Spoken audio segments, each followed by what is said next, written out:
In today's video, I'm going to speak to you about the power of personalization when it comes to B2B SaaS sales. I've been in this industry since 2015. The businesses I was interacting with basically had a global no-cloud policy. So we really had to personalize our approach to each and every single company to get them to take action to buy us and circumvent those global policies. One of the biggest misconceptions is with single instance multi-tenant SaaS solutions, which most B2B platforms are, is the fact that one size fits all. Well, what's that one value proposition that we can create that transcends every single business that we're going to interact with so they instantly see the value and buy us with the least amount of work possible that our company has to do? Might shock you here, but there is no such thing. There is no such thing as one value proposition that is one size fits all, because every single business is different. Every single business is like a person. Every person has a unique personality, has unique interests. They could be similar,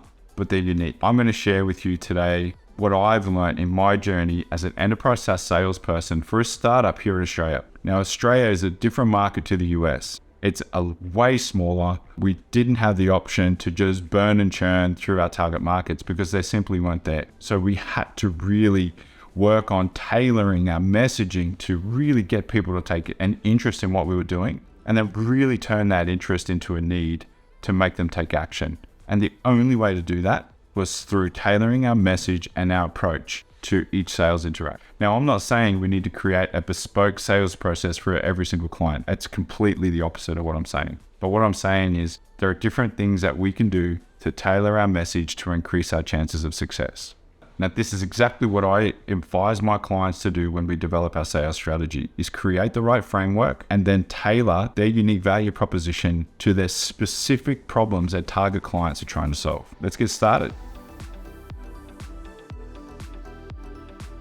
So one of the reasons we want to segment the market or test different markets is because we can group industry problems basically to certain categories, or we can categorize the problems to certain markets. You know, the healthcare may have a certain set of problems in a geography that's predictable at this point in time, but the mining companies might have a different set of problems or in a different state of market growth. They may be in oil prices may be going up, so their industry is increasing, while the healthcare industry is suffering from something, a macro driver, and is on the decline. So that's one of the reasons why it's important to segment your possible markets you want to enter, so we can actually start drilling down into those problems that our platform will ultimately help them solve. And it's by knowing this that we can start crafting our general value proposition to get people interested in lead generation first and foremost. Now, if you're selling to larger companies like big government utilities or power utilities or mining utilities or publicly traded companies, a lot of their information is easy to find in annual reports or other reports like asset management reports or financial reports. It's a really good tactic to start reading these.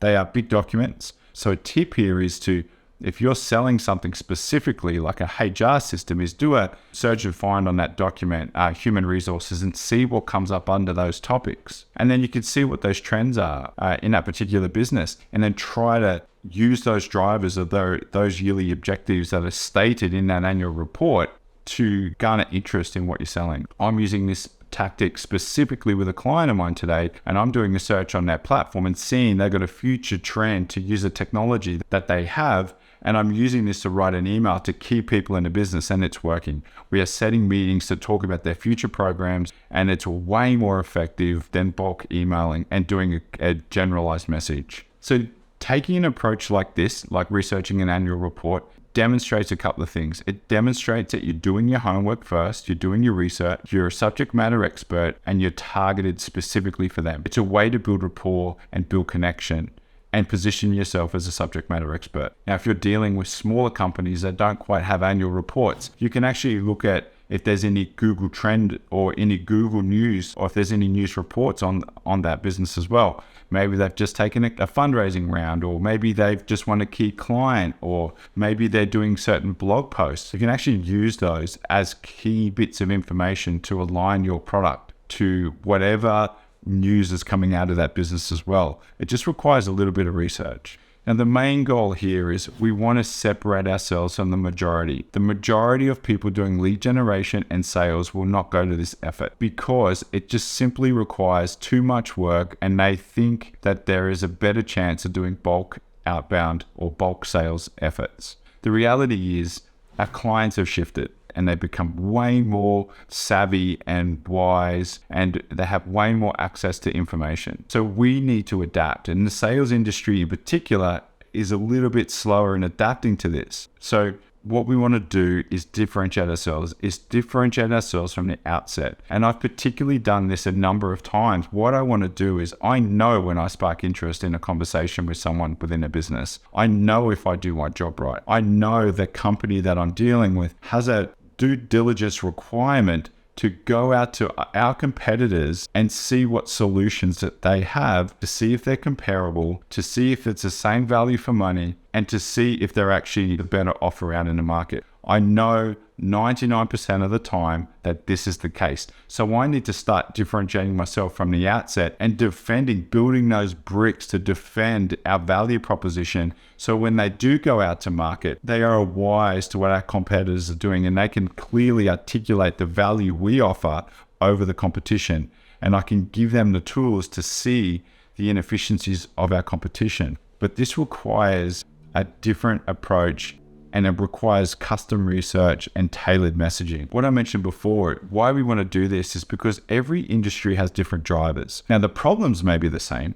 They may have a problem not being able to access HR records or engineering records in real time, but their processes in their businesses are different. So we need to conduct a detailed discovery call before we can really nail down our value proposition. With B2B SaaS companies, there's about 100 different value propositions that you can create for your platform based on every single feature that you have on every single screen or every single bit of functionality that you have in your platform. Some will resonate with your potential clients and some won't. Some just will not be important. But it's by doing a detailed discovery call and understanding the key problems and those processes in that business, then you'll be able to go, oh, okay, I have a real understanding of the causes of your problem. Now, what I want to show you is, well, our value proposition lies here in the platform because it will solve 80% of your problem. And that's the power of personalizing your messaging for SaaS sales. SaaS sales is largely intangible. So we need to do that detailed discovery with a very specific intent to get them to be able to see the true value of your platform. Now, if you're having issues with your discovery call or developing a sales strategy, reach out down below. There's a calendar link, and I can sit down and walk you through how I help my clients develop their unique sales strategy for their business. And it's a very different approach that will significantly increase the clients coming through your business and adding to your framework of sales knowledge that you can help onboarding others in your business in the future. Once we help your target clients repeatedly get to that buying choice of selecting your platform. I really hope you liked today's video. I'd really appreciate it if you consider subscribing and hitting that notification button and the like. I'll be releasing regular content on sales strategy and why you should think about it from a slightly different perspective. I live this every single day, and I help my clients do this, and it works every single time. So good luck in the sales journey, and I'll see you next time.